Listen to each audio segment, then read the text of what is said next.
The last few days have been eventful for the Indian economy. First, we had a path-breaking India-European Union trade deal, which will become operational by this year end or early 2027. Next, we had a budget which impacted market sentiments through the imposition of a higher securities transaction tax on F&O trades. And then we had the long-awaited India-US trade deal, which boosted market sentiments significantly with above 2,000-point rally in the Sensex. And yesterday we had a sell-off in IT stocks. Even then, the market remained resilient with support from domestic consumption themes. What are the likely trends in the market going forward? Welcome to Geojit Spotlight. Let me summarize a few significant macro points. The India-European Union trade deal will contribute to India's GDP growth and corporate earnings.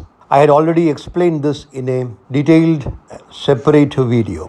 The budget proposal to raise the STT on futures and options trade impacted market sentiments, but it is important to understand that this is not a revenue-raising tax initiative. The clear intention is to discourage retail traders from trading in the F&O market. It is well known and well documented that 92% of retail traders have been losing money in F&O trade. This has to be discouraged. If you look at the dominant feature of the 2026 budget, it is clear that it is a growth-oriented and fiscally prudent budget. This is what the economy and the stock market needs now. If the market is to remain resilient and move up, corporate earnings have to improve. This will happen only when GDP grows with fiscal discipline, with fiscal consolidation. India can achieve GDP growth of above 7.2% in FY27 with a fiscal deficit of 4.3% of the GDP.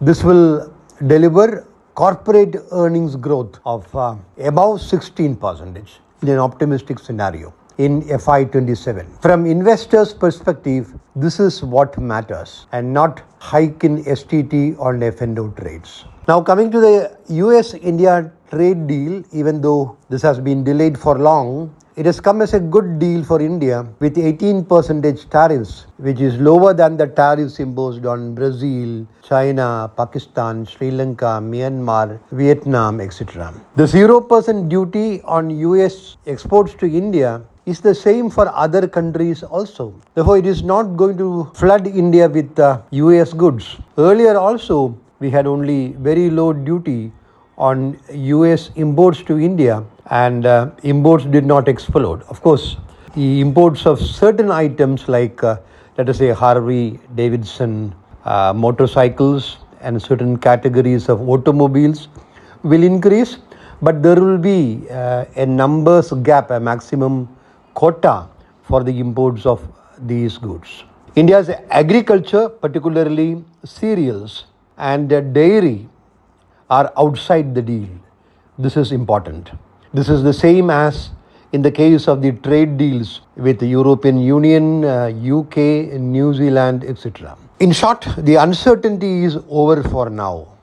That is what the market lies. But of course, with Trump as the US president, anything can happen at any time. But for India's macros, these are positives now. Rupee strengthening is the biggest positive. Consequently, FIIs have stopped selling and have turned marginal buyers. Therefore, watch out for the FII data.